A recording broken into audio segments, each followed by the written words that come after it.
का ताल्लुक हसन और हुसैन नवाज से है, वजीर आजम से नहीं। वजीर आजम मोहम्मद नवाज शरीफ के वकील पिछले 2 दिन से दलाइल दे रहे हैं और उसमें बहुत वजाहत के साथ GIT की रिपोर्ट पे बात की गई। GIT की रिपोर्ट जो एक बदनीयती पे मुश्तमिल एक डॉक्यूमेंट है, जिसका एक एक सफ़ा ख़ुद अपनी शहादत देता है कि शायद अगर किसी GIT मेंबर को उस रिपोर्ट से कन्फ्रंट किया जाए तो वो भी जवाब ना दे सकें। ये सवालात हमने ऑनरेबल सुप्रीम कोर्ट के सामने रखे कि GIT अपने मैंडेट से बाहर निकल गई, और थोड़ा बाहर नहीं, बहुत बाहर निकल गई। वो मैंडेट जो सुप्रीम कोर्ट के ऑर्डर में दिया था वो भी वजाहत से लिखा था, लेकिन GIT ने अपनी रिपोर्ट को तश्कील करते हुए उस मैंडेट को इतना एक्सटेंड किया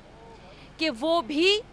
ऐसा महसूस होने लगा कि जैसे गालियों पे उतर आई। जब GIT की रिपोर्ट को PTI की रिपोर्ट से तशबीह दिया गया तो उसकी बुनियादी वजह ये थी कि उसकी ज़ुबान एक ऐसी ज़ुबान नहीं थी जो आप किसी ब्यूरोक्रेट से, किसी ऑनरेबल गवर्नमेंट सर्वेंट से एक्सपेक्ट करें। इन सवालात, इन खदशात का इजहार हम रिपोर्ट आने से पहले करते रहे कि इसकी GIT की कॉम्पोजिशन, इसका कॉन्डक्ट, तरीक़ाकार, जो डिफरेंट बयानात लिए गए तारिक शफ़ी साहब के हवाले से, हमने उसको रेस किया। जिस तरीके से GIT ने तस्वीर लीक की उस पर हमने बात की, जिस तरीके से फ़ोन टैपिंग हुई हमने उसकी बात की। हमने सवाल उठाए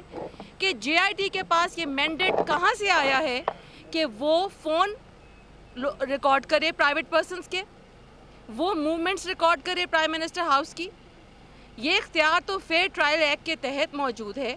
लेकिन GIT ने क्या उसको लीगली किसी तरीके से अपने मैंडेट में शामिल किया है तो हमारे सामने रखा जाए। जिस तरीके से उनका कॉन्डक्ट था और फिर जिस तरीके से रिपोर्टिंग की गई, हमने उस पर भी सवाल उठाए। जो लोग वहाँ पेश हुए उनके बयानात को तोड़ मरोड़ के पेश किया गया, और बावजूद उसके कि जो एविडेंस था या कोई रिकॉर्ड कमी बेशी थी उसको पूरा किया गया, लेकिन GIT ने अपनी सवाबदीद में उस रिकॉर्ड को अपनी GIT रिपोर्ट का हिस्सा नहीं बनाया। न सिर्फ ये कि उन्होंने रिकॉर्ड के साथ या स्टेटमेंट्स के साथ बदयानती की, बल्कि उन्होंने अगर कोई रिकॉर्ड ख़ुद हासिल किया उस रिकॉर्ड के साथ भी कन्फ्रंट नहीं किया गया, करॉबोरेट करने के लिए उस रिकॉर्ड को पेश नहीं किया गया विटनेसेस के सामने, या जिन लोगों को भी उन्होंने इंटरव्यू किया अगर वो उनके मुतालिक था तो उस रिकॉर्ड को उनको दिखा के उनका व्यू नहीं लिया गया। ये सवालात हैं कि एक इन्वेस्टिगेशन के हवाले से एक GIT तश्कील दी जाती है, उस पर इतना पैसा खर्च होता है, इतना वक्त खर्च होता है, उनको इतनी ताकत दी जाती है, उनको म्यूचुअल लीगल असिस्टेंस के लिए कैबिनेट के अप्रूवल से ओवरनाइट एंड ब्लॉक पावर दी जाती है, और GIT क्या करती है? GIT के चेयरमैन के ऊपर ये इल्ज़ाम है, और मैं चाहूँगी कि वो आके उसकी वजाहत करें क्योंकि पूरी कौम इस वक्त ये मुकदमा देख रही है। चेयरमैन GIT के ऊपर ये इल्ज़ाम है कि उन्होंने एक कंपनी UK में क्विस्ट के नाम से हायर की, और उस कंपनी को जो शायद पाकिस्तान के 1.25 करोड़ के करीब बनते हैं, इतना अमाउंट पे किया, और वो कंपनी जो वेबसाइट पे डेटा मौजूद है उसके हवाले से एक डिफंक्ट कंपनी है, उसकी लाइबिलिटीज़ हैं, उसने पिछले 1 साल से कोई सेर हासिल काम नहीं किया है, और ये कि इतना पैसा जो पाकिस्तान के टैक्स पेयर के से निकला है, उनका पैसा है, ये पाकिस्तान के टैक्स पेयर का पैसा है, वो GIT के चेयरमैन ने बग़ैर किसी रूल्स को फॉलो किए हुए अपने रिश्तेदार को दिया है। ये इल्ज़ाम है GIT के चेयरमैन पे। अगर इस इल्ज़ाम को हम तरदीद ना देखें उसकी कहीं, तो इसका मतलब है वो इल्ज़ाम सही है,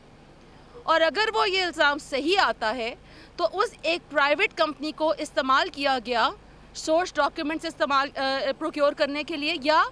जो भी उसको ड्यूटी तफवीज़ की गई उसके ऊपर सवालात उठेंगे। ये जो हज़ारों सफ़ों का पलंदा आपके सामने रखा गया, अनसाइंड डॉक्यूमेंट्स, शायद हैक शुदा emails, content which is unverified, unattested, इसमें इस कंपनी का भी एक रोल मौजूद है। और अगर इस कंपनी का रोल मौजूद है तो तमाम की तमाम GIT की रिपोर्ट जो है वो एक रद्दी की टोकरी में जाने के अलावा कोई और कागज़ फराहम नहीं करती। और इन्हीं खदशात और इन्हीं सवालात की बुनियाद के ऊपर आज हमने शायद कोर्ट का भी सेंटिमेंट बड़ी क्लैरिटी से देखा, जो लीगल पॉइंट ऑफ व्यू से बात कर रहे हैं। और कोर्ट का सेंटिमेंट ये है, जो हमने उनकी ऑब्जर्वेशन से जाना, कि GIT की रिपोर्ट एक रिकमेंडरी डॉक्यूमेंट है। उन्होंने जो भी डॉक्यूमेंट्स दिए उनको परखा जाएगा उन सवालात की रोशनी में जो कि कोर्ट ने उनको मैंडेट किए थे। तो अगर ये सारी एक्सरसाइज जो इतनी महीनों की हुई,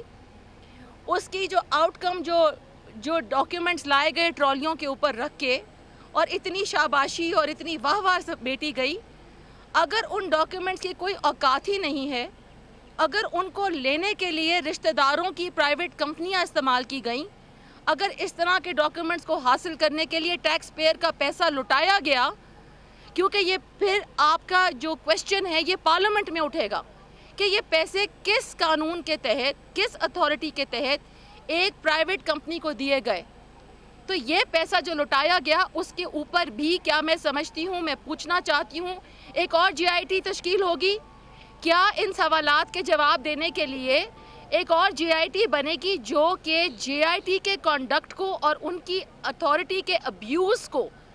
यहाँ है अब्यूज़ ऑफ अथॉरिटी। आपने अब्यूज़ ऑफ अथॉरिटी की बात की, इसको कहते हैं अब्यूज़ ऑफ अथॉरिटी। रिश्तेदारों पे पाउंड्स निछावर करना, इसको कहते हैं अब्यूज़ ऑफ अथॉरिटी। तो अगर इसका रिबटल ना आया तो ये बात यकीनी तौर के ऊपर हम समझने पे मजबूर होंगे कि जो कुछ भी मीडिया में आ रहा है, जो कुछ भी इंटरनेट के ऊपर मौजूद है, जो भी क्वेस्ट के हवाले से इंफॉर्मेशन मौजूद है वो सच है। और GIT के ऊपर न सिर्फ ये कि एक GIT और तश्कील दी जाए और उसको देखा जाए कि ये इस इल्ज़ामात की सच्चाई क्या है, बल्कि इनको कड़ी सज़ा दी जाए, क्योंकि ये सिटिंग ऑफिशल्स हैं और अगर इन्होंने अपने इख्तियारात से तजावुज़ किया है तो इनके ऊपर डिसिप्लिनरी एक्शन होना चाहिए। एक मफरूज़े की बुनियाद के ऊपर या जो भी हरकत GIT के मेंबर्स की थी, उसके बिना के ऊपर ऑनरेबल सुप्रीम कोर्ट के सामने ये सेंस रेज़ किया गया कि शायद GIT के मेंबर्स को किसी तहफ़्फ़ुज़ की ज़रूरत है। मैं ये समझती हूँ कि जो कंडक्ट GIT के मेंबर्स का रहा है उसके ऊपर उनको तहफ़्फ़ुज़ फराहम करना या कोई ऐसे सवाल उठाना भी लायानी था, क्योंकि वो समझते थे कि उन्होंने कुछ ऐसी चीज़ें की हैं जो कानून के दायरे में उनकी पकड़ होगी, तो उन्होंने अपना एक जाली मुकदमा खुद ही कोर्ट के सामने रख दिया। तो यकीनन मैं समझती हूँ कि कोर्ट भी इसका नोटिस लेगी और हम इस तरदीद के मुंतज़िर रहेंगे। आगे जाते हुए हम कुछ बात करते हैं कि जो रिकॉर्ड पेश किया GIT ने फाइनेंस मिनिस्टर मोहम्मद इसाक डार के हवाले से, रिस्पोंडेंट नंबर 10, जो भी उनकी रिकॉर्डिंग्स या जो भी उनका इंटरव्यू किया गया उसको भी गलत अंदाज में पेश किया गया। न सिर्फ ये कि गलत अंदाज में पेश किया गया बल्कि झूठ बोला गया ऑनरेबल कोर्ट के साथ। जो रिकॉर्ड उन्होंने पेश किया, जो चीज़ मौजूद नहीं थी GIT के पास किसी वजह से, जब उनको वो शाम तक पहुंचा भी दी गई, फिर भी GIT ने इस बात का तरद्दुद नहीं किया कि वो उसको अपने रिकॉर्ड का हिस्सा बनाए। अगर ये बदनीयती नहीं है तो ये और क्या है? जब प्राइम मिनिस्टर नवाज शरीफ के हवाले से कोई चीज़ सामने नहीं आई, उनका किसी चीज़ में ओनरशिप के हवाले से नाम नहीं है, उन 4 फ्लैट्स के हवाले से कोई डॉक्यूमेंट मौजूद नहीं है जो GIT ने प्रोड्यूस किया हो जो कहे कि वज़ीर आज़म मोहम्मद नवाज शरीफ की इन प्रॉपर्टी से कोई ताल्लुक़ बनता है ओनरशिप का, उसके बावजूद GIT की ये रिकमेंडेशन देना कि जो कोई और जितने भी मुकदमा दुनिया भर के नैब में फ्रिवलेस भी बने हैं उनको भी देखा जाए और ज़बरदस्ती मुंसलिक किया जाए वज़ीर आज़म मोहम्मद नवाज शरीफ को, इससे बड़ी बदनीयती और क्या हो सकती है? और फिर इससे भी बड़ी बदनीयती क्या हो सकती है? और हम जब कहते हैं कि ये एक साजिश है कि वज़ीर आज़म मोहम्मद नवाज शरीफ की बेटी को ज़बरदस्ती इम्प्लिकेट किया जाए एक ट्रस्ट डीड के साथ, वो ट्रस्ट डीड जो डॉक्यूमेंट उनका नहीं है, वो जिसकी एक ट्रस्टी हैं, और जब हम कह रहे हैं ट्रस्ट बनाने वाला ट्रस्ट को मान रहा है, ट्रस्टी बनने वाला कह रहा है मैं ट्रस्टी हूँ, اس کے باوجود کرمنل انویسٹیگیشن جب پرائم منسٹر کی بیٹی کے اوپر ریکمینڈ کی جاتی ہے تو یہ انڈیکیٹ کرتی ہے کہ وہ ان کو سیاسی طور کے اوپر گزند پہنچانے کا اندیشہ رکھتی ہیں. ان کو یہ ڈر ہے کہ وہ ایک مضبوط سیاسی لیڈر کے طور پہ ابھر رہی ہیں اور ان کو گزند پہنچانے کے لیے, ان کو نقصان پہنچانے کے لیے یا کسی طور پہ ڈرانے کے لیے اس قسم کے الفاظ, اس قسم کے ڈیروگریٹری الفاظ, اس قسم کی ڈیروگریٹری ریکمنڈیشن جے آئی ٹی اپنے ڈاکیومنٹس میں ڈالتی ہے. میں ان سے یہ سوال کرتی ہوں جے آئی ٹی سے کہ مجھے بتائیں کہ کس طریقے مریم بی بی جو ہیں ان کا ٹرسٹ ڈیڈ کی بنانے سے کوئی تعلق ہے. یقیناً ایز اے ٹرسٹی انہوں نے سائن کیے, لیکن وہ ٹرسٹ ڈیڈ کے بنانے کے حوالے سے ان پہ جو الزامات لگاتے ہیں وہ بالکل غلط ہیں اور ان کی ریکمنڈیشن کو ہم کنڈیم کرتے ہیں اور ان کے وکیل اس کے حوالے سے بات کریں گے. سو یہ تمام جو ایکسرسائز ہوئی آج کی پروسیڈنگز میں, جب بار بار ہم نے یہ سنا آنریبل سپریم کورٹ کو یہ ریفر کرتے ہوئے کہ جی آئی ٹی کی جو رپورٹ ہے اس کو رہنے دیں, آپ بتا دیں, تو اس کا مطلب یہ ہوا کہ جی آئی ٹی کی رپورٹ اب خود بھی آنریبل بینچ کے سامنے اپنی وقت کھو چکی ہے. اور اگر جی آئی ٹی کی رپورٹ اپنی وقت کھو چکی ہے تو ہم یقیناً استدعا کریں گے آنریبل سپریم کورٹ سے کہ پھر اس کے حوالے سے ایک آرڈر جاری کیا جائے. اور ہماری استدعا یہ ہوگی کہ وہ آرڈر کلیئرٹی سے کہے کہ جی آئی ٹی کی جو رپورٹ ہے اس کی جو فائنڈنگز ہیں, اگر ہم یہ بات ثابت کر پاتے ہیں اور جو ہماری استدعا بھی ہے تو پھر اس کو بھی ریجیکٹ کیا جائے. کیونکہ ایسی رپورٹ جس کے اوپر اتنے سارے سوالات ہوں اور وہ پھر انٹرنیٹ پہ اتنا فریلی اویلیبل ہو جائے, یہ بھی ہمارے کنسرن کے میں اضافے کا باعث ہے. آج تک پاکستان کی 70 سال کی تاریخ میں جی آئی ٹی کی کوئی بھی کسی بھی قسم کی جی آئی ٹی کی رپورٹ انٹرنیٹ تو کجا کسی پبلک ڈومین میں نہیں آتی ہے. مگر یہ کیسی جی آئی ٹی کی رپورٹ ہے جو اپنے بنتے مختلف ہاتھوں میں پہلے ہی پہنچ گئی, اس کے بعد وہ اپنے آتے آتے انٹرنیٹ پہ چڑھ گئی, انٹرنیٹ پہ چڑھتے چڑھتے وائرل ہو گئی. لیکن ہماری جو گزارشات ہے, پھر ہماری جو معروضات ہیں, ان کے اوپر کوئی بات کرنے کو تیار نہیں ہے. تو یہ ایک ون سائیڈڈ میڈیا ٹرائل ہو رہا ہے. میں یہ بار بار کہنا چاہوں گی کہ وزیر اعظم محمد نواز شریف کا ایک ون سائیڈڈ ٹرائل ہو رہا ہے میڈیا میں, جس کے اوپر ان کی اور ان کے خاندان کے اوپر سوالات اٹھانے کی کوشش کی جا رہی ہے. لیکن میں آپ کو یہ بھی کہنا چاہوں گی کہ کسی قسم کا میڈیا ٹرائل جو ہے, کسی قسم کا کوئی 2 نمبر طریقے سے ایک الیکٹڈ وزیر اعظم کو ہٹانے کی کوئی بھی جو سازش ہے, وہ وزیر اعظم محمد نواز شریف کے ووٹر ناکام کریں گے. وہ ناکام کریں گے انشاءاللہ 2018 میں. وزیر اعظم محمد نواز شریف آج بھی وزیر اعظم ہیں, وزیر اعظم محمد نواز شریف کل بھی وزیر اعظم ہوں گے, وزیر اعظم محمد نواز شریف 2018 میں بھی وزیر اعظم ہوں گے, اور انشاءاللہ خیر ہوگی وزیر اعظم محمد نواز شریف 2023 میں بھی وزیر اعظم ہوں گے. یہ وزیر اعظم نواز شریف کے ووٹر کا فرم بلیو ہے کہ یہ سازش ہم سب مل کر اس کا مقابلہ کریں گے اور اس کو حتمی نتیجے تک پہنچائیں گے. بہت شکریہ. آپ نے اعتراض کیا کہ انٹرنیٹ پہ جو رپورٹ ہے بہت وائرل ہے اور عام مل رہی ہے, جبکہ دوسری جانب آپ کہہ رہی ہیں کہ جی آئی ٹی کی جتنی بھی ریکارڈنگ ہے اس کو عام کیا جائے. تو کیا آپ کے اس بیان میں تضاد نہیں ہے؟ ایک سائڈ پہ آپ رپورٹ کو وائرل ہونے پہ اعتراض کر رہی ہیں, دوسری سائڈ پہ آپ ویڈیو کو عام کرنے کی بات. دیکھیے, میں نے یہ کہا کہ پاکستان کی 70 سال کی تاریخ میں, آپ مجھے بتا دیں اگر میرا یہ استدلال غلط ہو, کہ کوئی بھی جی آئی ٹی رپورٹ کسی بھی فارم میں کسی بھی طور پہ انٹرنیٹ پہ آئی ہو. یہ پہلی جی آئی ٹی کی رپورٹ ہے جس کی ریکمنڈیشنز ہیں وہ حتمی نہیں ہیں, وہ فائنل رپورٹ نہیں ہے, وہ سپریم کورٹ کا آرڈر نہیں ہے, وہ ایک ریکمنڈری رپورٹ ہے. اس کے ساتھ کچھ ڈاکیومنٹس اٹیچڈ ہیں جو کہ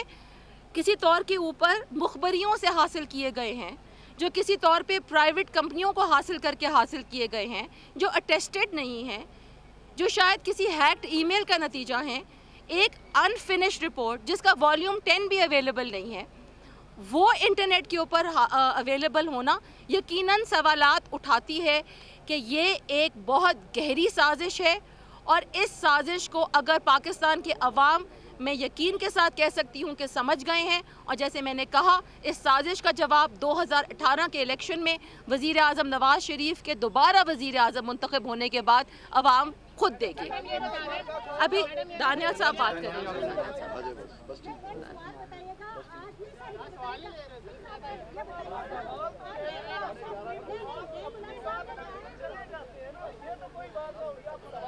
آپ کو بتاتے چلیں کہ مسلم لیگ نون کی رہنما انوشا رحمان میڈیا سے بات کر رہی تھی. ان کا یہی کہنا تھا کہ جے آئی ٹی اپنے مینڈیٹ سے باہر نکل گئی. یہ سوالات عدالت میں اٹھائے ہیں. جے آئی ٹی رپورٹ کو پی ٹی آئی رپورٹ سے تشبیہ دی گئی ہے. جے آئی ٹی رپورٹ میں غیر مناسب زبان استعمال کی گئی ہے اور جے آئی ٹی رپورٹ ردی کی ٹوکری ہے. جے آئی ٹی پر الزامات ایک اور جے آئی ٹی تشکیل دی جائے اور جے آئی ٹی رپورٹ عدالت کے سامنے اپنے وقت کھو چکی ہے. آپ کو بتاتے چلیں کہ جے آئی ٹی اپنے مینڈیٹ سے تجاوز کر گئی ہے. ایسا کہنا تھا مسلم لیگ نون کی رہنما انوشا رحمان کا. ساتھ ہی ساتھ انہوں نے یہ بھی کہا کہ جے آئی ٹی کی رپورٹ اپنی مینڈیٹ سے اتنی آگے چلی گئی ہے کہ گالیوں پر اتر آئی اور ہم نے جے آئی ٹی رپورٹ کو پاکستان تحریک انصاف رپورٹ اس لیے کہا تھا کیونکہ اس میں بھی وہی زبان استعمال کی گئی جو کہ پاکستان تحریک انصاف والے استعمال کرتے ہیں.